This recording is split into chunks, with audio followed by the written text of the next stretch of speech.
তো আজকে আমাদের যে টপিক সেটা হচ্ছে যারা মাঙ্গলিক তাদের জন্য, তো অবশ্যই যারা মাঙ্গলিক নয় তাদের জন্য এই ভিডিও। অ্যাকচুয়ালি মাঙ্গলিক বা ভৌম দোষ আমরা নানা প্রকারে শুনে থাকি, অনেকে অনেক রকমভাবে ব্যাখ্যা করেন, কিন্তু আমরা এটার আজকে কোনো নেগেটিভ ব্যাখ্যা করব না। ঠিক আছে, এতে কোনো ভয় পাওয়ার কিছু নেই। অ্যাকচুয়ালি কী হয়, মাঙ্গলিক শব্দের অর্থ কী? মঙ্গল। ঠিক আছে, মঙ্গল গ্রহের এনার্জি যেখানে বেশি হয়ে যায় সেটাই হচ্ছে মাঙ্গলিক। মঙ্গল গ্রহের এনার্জি যদি আমরা কেউ না জানি, আমি একটু ছোট্ট করে বলে দিই। মঙ্গল হচ্ছে কি সাহস, জেদ, রাগ, শক্তি এবং পরাক্রমের প্রতিনিধিত্ব করে। ঠিক আছে, মঙ্গল হচ্ছে সেনাপতি, কমান্ডার।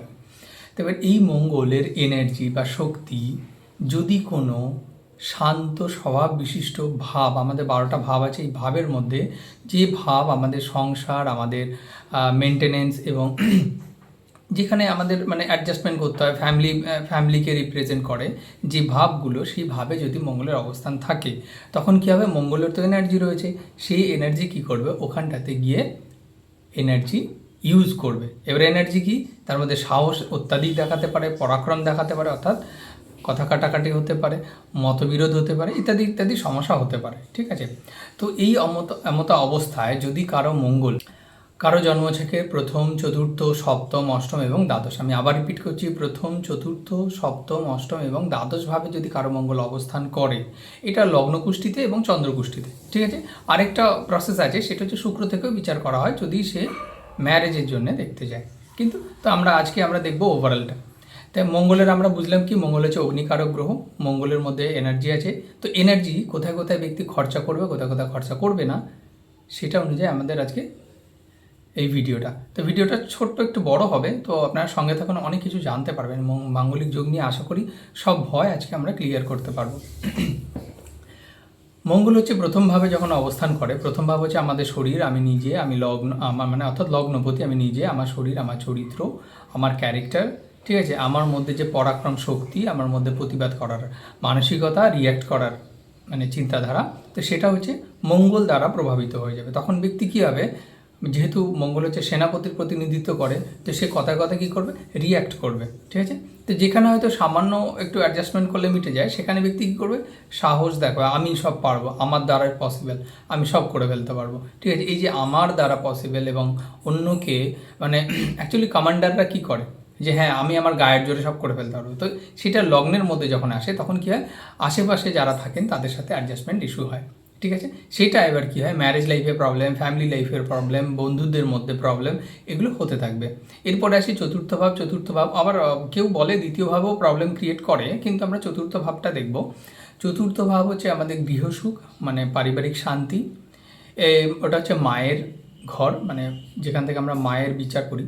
ঠিক আছে, ব্যক্তির জন্মছক অনুযায়ী মা কেমন হবে, মায়ের স্নেহ পাবে না মায়ের থেকে দূরে থাকবে, মায়ের সাথে সম্পর্ক কেমন হবে, মায়ের শরীর স্বাস্থ্য কেমন হবে, সেটা হচ্ছে আমরা 4th হাউস থেকে দেখি। ঠিক আছে, এবং নিজের বাড়ি বা নিজের গৃহের পরিবেশ, সেটা আমরা 4th হাউস থেকে দেখব। তো চতুর্থভাবে যদি কারো মঙ্গল অবস্থান করে, সেখানে গিয়ে মঙ্গলের একই কাজ, সেখানে হচ্ছে কোথাও বিবাদ করা, ঝামেলা করা এবং মতবিরোধ করা, ইত্যাদি ইত্যাদি প্রবলেম ক্রিয়েট করবে। এর জন্য চতুর্থভাবে যাদের মঙ্গল থাকে তার গৃহ শান্তি বিঘ্নিত হয়। এর জন্য চতুর্থভাবে মঙ্গল থাকলে সেটাকে মাঙ্গলিক দোষ হিসেবে ধরা হয়। কিন্তু এর পজিটিভ দিকটা আমি অবশ্যই বলবো। আগে প্রথমে নেগেটিভটা শেষ করে নিই, কিন্তু আপনাকে ধৈর্য ধরে একটু সময় দিতে হবে, কারণ আমি যথেষ্ট স্পিডে বলছি, চেষ্টা করছি তাড়াতাড়ি এটাকে শেষ করা। চতুর্থ ভাব শেষ হলো। এইবার যদি আমরা সপ্তম ভাবে আসি, সপ্তম ভাব হচ্ছে কি আমাদের পার্টনারশিপের ভাব, যেখান থেকে আমরা বিজনেস দেখি, আমাদের ম্যারেজ লাইফ দেখি, ম্যারেজ পার্টনার দেখি, অর্থাৎ যদি পুরুষ হন তাহলে স্ত্রী, আর যদি স্ত্রী হন তাহলে পুরুষের ভাব আমরা দেখি, জীবনসঙ্গীর ভাব হচ্ছে সপ্তম ভাব। এই সপ্তম ভাব হচ্ছে ডে টু ডে লাইফে আমাদের সাথে কাদের দেখা হবে, ঠিক আছে, সেই সপ্তম ভাবই আমাদের ডিসাইড করে দেবে। ঠিক আছে, তো এই সপ্তম ভাবে যদি মঙ্গলের অবস্থান হয়, তাহলে কী হবে, সপ্তম ভাবে অর্থাৎ পার্টনারের সঙ্গে মতবিরোধ, ঝামেলা, অশান্তি ইত্যাদি ইত্যাদি প্রবলেম হবে। ওখানে শক্তির প্রয়োগ এবং নিজের মতকে মানে প্রাধান্য দেওয়া এবং নিজের মতামতকে না কি বলে, আমি যেটা বলেছি সেটাই ঠিক, যেমন কমান্ডাররা বলে থাকে, যেমন সেনাপ্রধানরা বলে থাকে বা সেনারা বলে থাকে যে হ্যাঁ আমি যেটা বলেছি সেটাই ঠিক, আর সেটা না হলে বল প্রয়োগ। ঠিক আছে, তো পার্টনারের সঙ্গে মতবিরোধ, পার্টনারের সঙ্গে ঝামেলা ইত্যাদি ইত্যাদি আমরা সপ্তমভাবে অবস্থিত মঙ্গলের কাছ থেকে আমরা দেখতে পাবো। এর জন্যে সপ্তম ভাবের মঙ্গলকে মাঙ্গলিক যোগ হিসেবে বেশি পরিমাণে ধরা হয়। এর ফলে আমরা এর পরের ভাব কি বলেছিলাম, সেটা হচ্ছে অষ্টম ভাব। অষ্টম ভাব হচ্ছে আমাদের ব্যক্তির জীবনে আয়ুর কারক, হঠাৎ পরিবর্তনের কারক, অ্যাক্সিডেন্টের কারক, ঠিক আছে, ইত্যাদির ভাব হচ্ছে আমাদের কি অষ্টম ভাব। গুপ্ত রহস্য, গুপ্ত বিদ্যা, ঠিক এগুলো হচ্ছে অষ্টম ভাব। তো এবার অষ্টম ভাবে যদি মঙ্গলের অবস্থান হয় তাহলে আমাদের ফ্যামিলি লাইফে কী কী প্রবলেম করতে পারে। মঙ্গল হচ্ছে অ্যাক্সিডেন্টের কারক, মঙ্গল হচ্ছে রক্তপাতের কারক, মঙ্গল হচ্ছে সার্জারির কারক, ঠিক আছে।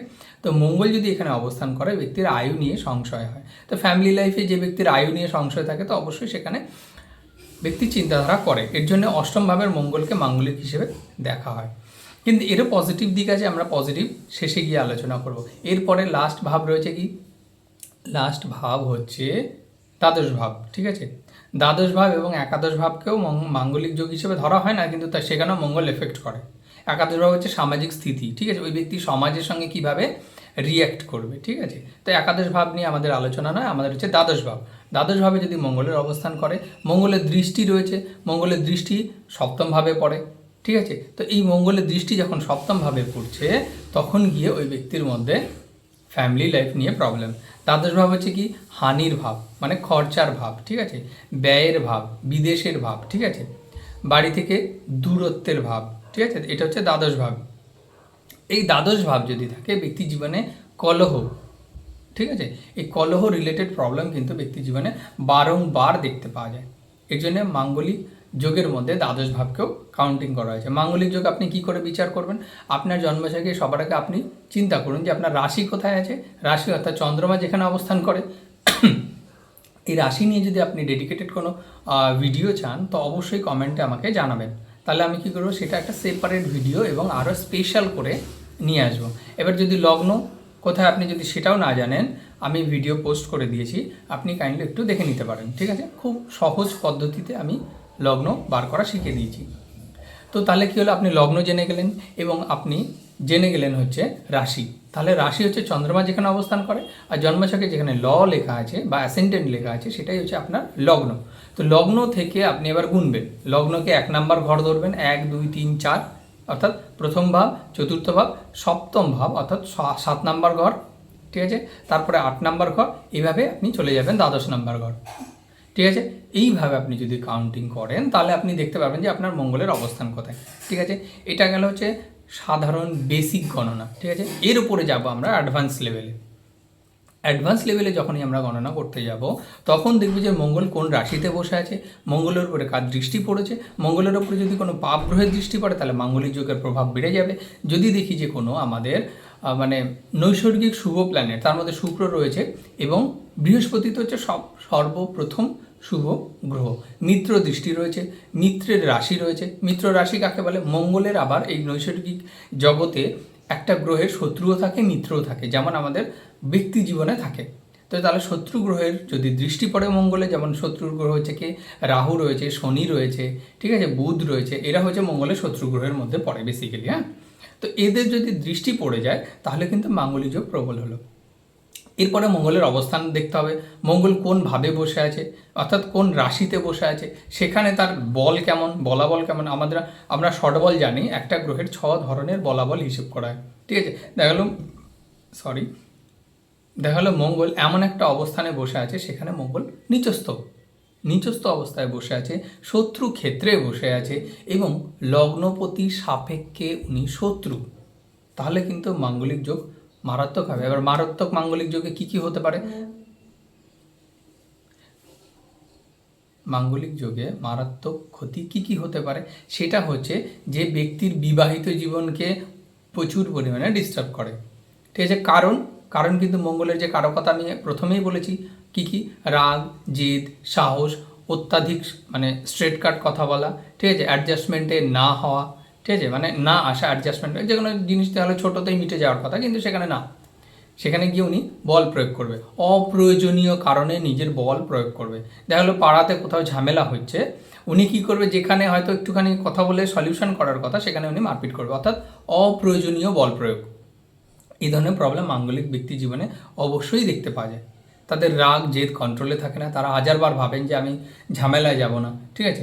এই মঙ্গলের দৃষ্টি দেখতে হবে। তারপরে এবার যদি মঙ্গল পজিটিভ হয় পজিটিভ কী করে দেখবো? দেখা হলো লগ্নপতি সাপেক্ষে উনি ফ্রেন্ড এবং নিজের স্বক্ষেত্রে রাশিতে বসে আছে, মূল ত্রিকোণে বসে আছে, ঠিক আছে, অর্থাৎ ত্রিকোণ রাশিতে বসে আছে ওনার। তারপরে রয়েছে যে মঙ্গল যদি উচ্চস্থ রাশিতে বসে থাকে, যেমন মকর রাশিতে মঙ্গল যদি অবস্থান করে, তাহলে সেই ব্যক্তির মাঙ্গলিক পজিটিভ হবে। অর্থাৎ মঙ্গলের সাহস জেদ তো রয়েছে, কিন্তু তার মধ্যে তার কন্ট্রোলিং পাওয়ারটাও রয়েছে। চতুর্থভাবে মঙ্গল খুব ভালো পজিটিভ রেজাল্ট দেয় যদি সে ভালো হয়, তার গাড়ি বাড়ি স্থাবর অস্থাবর সম্পত্তি সব ভালো হবে, কিন্তু তার মায়ের সঙ্গে হয়তো একটু রুক্ষ ব্যবহার থাকতে পারে, কিন্তু তার মধ্যে সব থাকবে।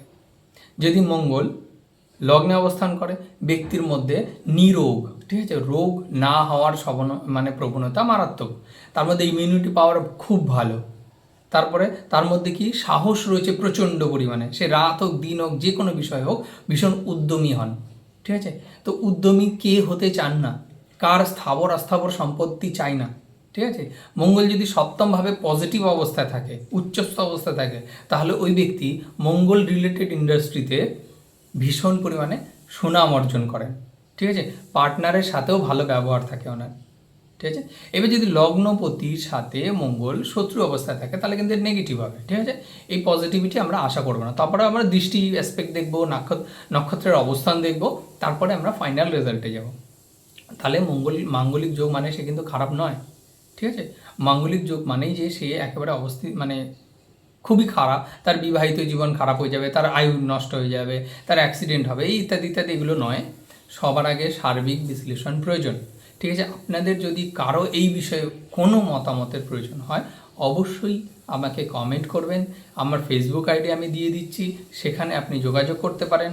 আর যদি কেউ ক্লাস করতে চান বা শিখতে চান, মন থেকে যদি শিখতে চান, তাহলেই আসুন। যাদের প্রয়োজন হবে তারা অবশ্যই যোগাযোগ করবেন এবং কমেন্টে আপনাদের মতামত লিখবেন।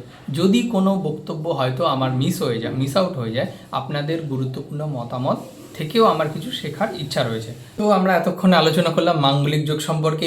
আমরা যদি রেমেডিয়াল পার্টে যাই, যদি আমরা রেমেডি নিয়ে আলোচনা করতে চাই, তাহলে আমাদেরকে একটু ধৈর্য ধরে সময় দিতে হবে। প্রথমেই দেখতে হবে যে মঙ্গলের কি কারকতা, সেটা আবার রিপিট করে নিতে হবে, ঠিক আছে। এবার এই মঙ্গলের কারকতাকে যদি আমি কোনোভাবে কন্ট্রোল করতে পারি বা শান্ত করে নিতে পারি, তাহলে কিন্তু আমরা মাঙ্গলিক যুগ থেকে মোটামুটি মুক্ত হয়ে যেতে পারি, ঠিক আছে।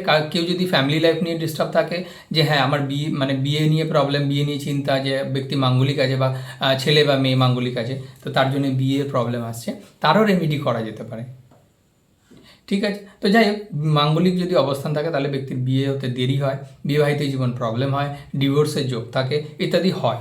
তাহলে রেমেডি কী আমি আবার রিপিট করছি। প্রথম হচ্ছে, যদি ব্যক্তি মাঙ্গলিকই হন এবং মঙ্গলের অবস্থান যদি ভালো হয়, তাহলে কোনো মাঙ্গলিক ব্যক্তির সঙ্গে বিয়ে করা তার জন্য একটা খুব সুন্দর রেমেডি হবে, ঠিক আছে। এবার মাঙ্গলিক ব্যক্তি কী করে খুঁজবেন, আপনি অলরেডি শিখে গেছেন, ঠিক আছে।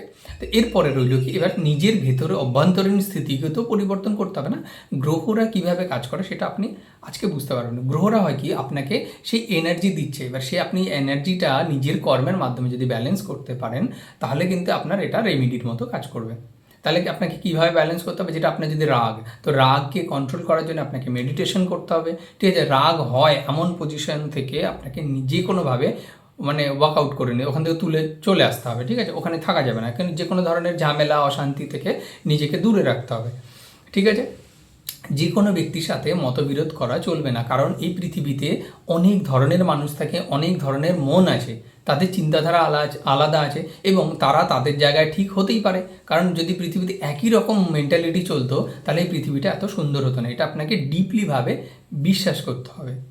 তারপরে আপনাকে কী করতে হবে, সকালবেলা ঘুম থেকে উঠে সবার আগে ওয়ার্কআউটে যেতে হবে, হয় জিমে যান, আপনি মাঠে যান, আপনাকে পরিশ্রম করতে হবে, শারীরিক পরিশ্রম। মঙ্গল হচ্ছে শক্তির কারক, ঠিক আছে। সেই শক্তি আপনি যদি কোথাও না কোথাও ইউজ না করেন, তাহলে সেই শক্তি কিন্তু আপনাকে ক্ষতির দিকে নিয়ে যাবে, কারণ আপনার মধ্যে ওই এনার্জি ঈশ্বর প্রদত্ত, আপনি এটা ঈশ্বরের কাছ থেকে আশীর্বাদ স্বরূপ পেয়েছেন, সেটাকে যদি আপনি ডাইরেকশন না দিতে পারেন, তাহলে কিন্তু আপনার প্রবলেম হবে। এবার আসি আমরা স্টোন রেমেডির জন্য। স্টোন রেমেডি আমি কিন্তু বলবো না। স্টোন রেমেডির ক্ষেত্রে আপনার সার্বিক জন্মছক দেখা মাস্টলি দরকার। দেখালো আমি আপনার মঙ্গলিকের জন্য কোনো একটা স্টোন সাজেস্ট করলাম, কিন্তু সেই স্টোনটা আপনার জন্য পসিবল সুইটেবল নয়, তখন আপনাকে কাউন্টার স্টোন নিতে হয়। এবার কাউন্টার স্টোন নিতে গেলে আপনাকে টোটাল জন্মছকটা কিন্তু বিচার করতে হবে, ঠিক আছে। তো তো তাহলে এই রইল আমাদের মাঙ্গলিক নিয়ে। যদি আরও কিছু থেকে যায় অবশ্যই আমি আবারও বলছি, আপনি কমেন্টে যে হ্যাঁ আপনার এই বিষয়গুলো ছেড়ে গেছে, তো সেই আপনার মূল্যবান কমেন্ট থেকে আমারও কিছু শেখার সৌভাগ্য হবে। রাধে রাধে, সবাই ভালো থাকবেন, ধন্যবাদ।